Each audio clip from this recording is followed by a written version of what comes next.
100% true. I now fully understand what it was. The Yes. reason that the government hides imagery, not just of Black culture, but of anything, of anybody's culture that is actually powerful, is because it attaches you to reality. And what Mm-hmm. I mean by that is this. I'll just use myself for an example, since it's myself. I grew up around people who, if you walk to the store, it's people outside talking to themselves. You know what I'm saying? It's Yes. drug addicts walking around. It's alcoholics walking around. So they're like the lower class of the lower class. And then you have people that are lower class, and we hustling and we doing whatever we do so that we don't become them. But society has abandoned us as a whole. So what we doing as society, I mean, what we're doing as far as hustling, society would deem criminal behavior, but they don't realize we just trying our best not to lose the last little bit of sanity the fuck we got.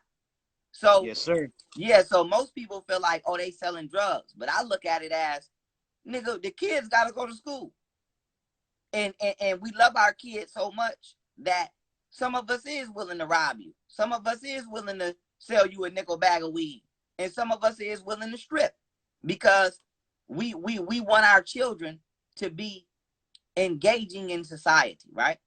And Yes. the reason I'm bringing that up is because when I was young, I didn't realize that I had experiences, not just spiritually, but physically, that engaged my mind into society. And even though it wasn't modern society, it was ancient society, but yet it was society. And so what happened was, no matter what I went through, since I already had a taste of what it's like to live outside of my class, I knew that something wasn't right. And so I never let go of the fact that something is not right. And so Yes. what happens is most people, they get so depressed that they just accept life as what it is. And they just feel like, okay, I live in the ghetto, or I'm struggling, this is what it is. But me, having been introduced to shit like pharaohs and gold and shit like that, not being racist, but just understanding that this is how society was ran at one point in time, I always knew something is wrong because I would ask myself, how the hell is we living like this now? Not even Right. just in the ghetto, but just the world. If the world used to literally be a happy place, if we used to be able to travel around, who the hell created passports?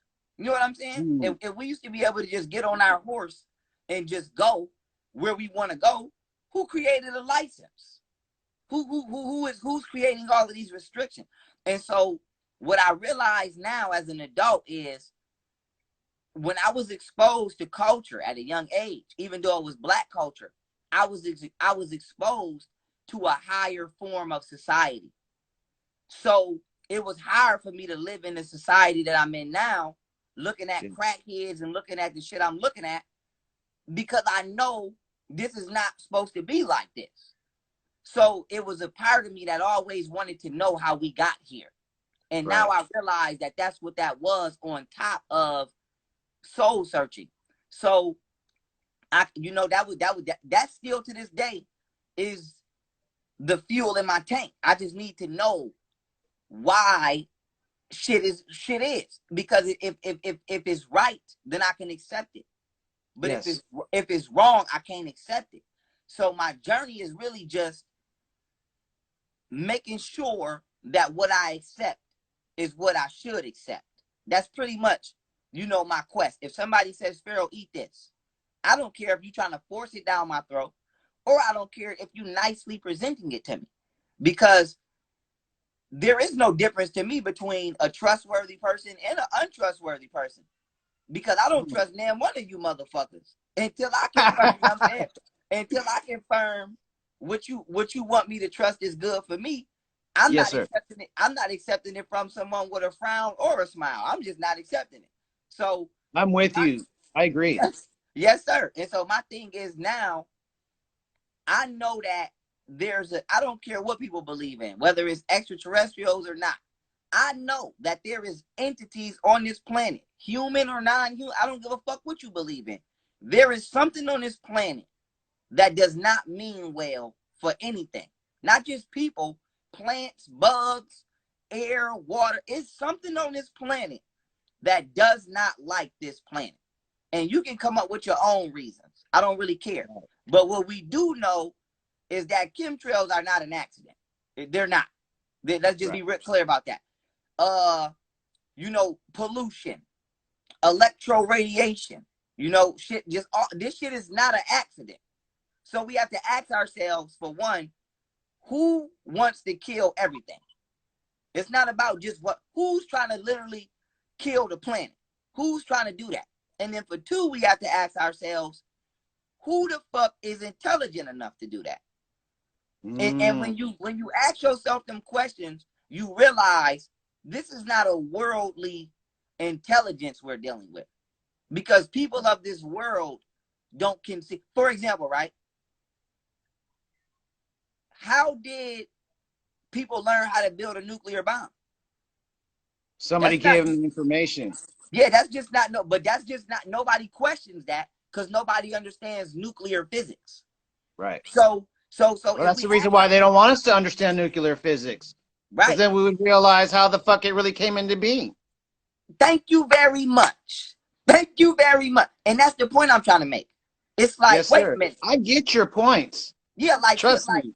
Shit like transhumanism with nano.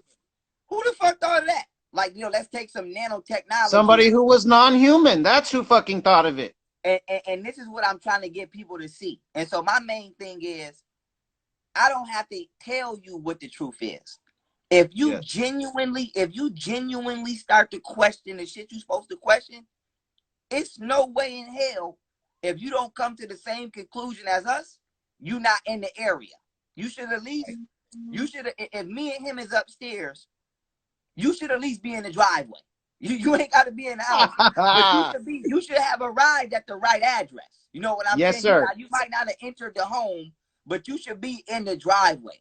So I'm at the point now where I'm just I consider myself like a library of consciousness, and I'm using music as a tool to reel people in.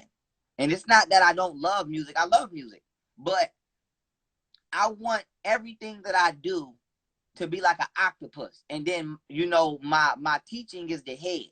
So, I fight, that's an arm. I do music, that's an arm. I got a lot of other stuff I'm popping out with, that's an arm. And so I want all of my arms, to reach different platforms and dominate those platforms, genuinely. If I'm the talent there, I am. If I'm not, I'm not.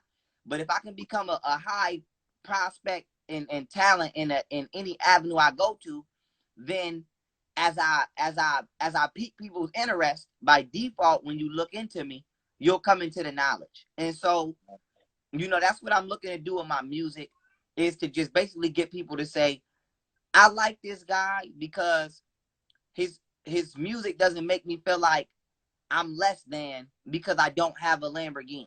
I want people to say his music makes me feel like I'm greater than the circumstance that I'm in because he's speaking directly to me from a perspective that I can relate to, because he's literally just left the circumstance that I'm in.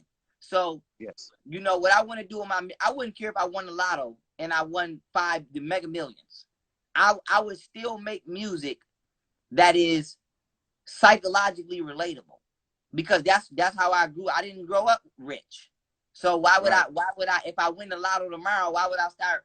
Then I would become a fake person, because I wouldn't even be able to genuinely pour myself into a song, because that's not genuine. I wasn't a billionaire when I was a kid. So why would I make music about shit I didn't have? I was struggling. I had a little bit of money, but not millionaire status. So I make music that's relatable, and that's my life. You know what I'm saying? Like, most people wasn't going to school with a hammer in a book bag. I was going to school with a hammer in my book bag. So I make music about that, because I want people who may be still doing that to know there's another way earlier than somebody told me.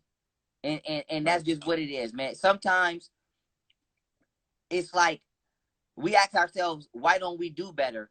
But you can't do anything you're not aware of, you know? Like, yeah. It's like people who don't got nerves in their hands. You can put your hand on the stove and be cooking your flesh, but you don't know because you're not aware of it. You're not getting a message from your hand to tell you to take your hand off. So when it comes to life, it's not that we dumb. It's not that we're incapable.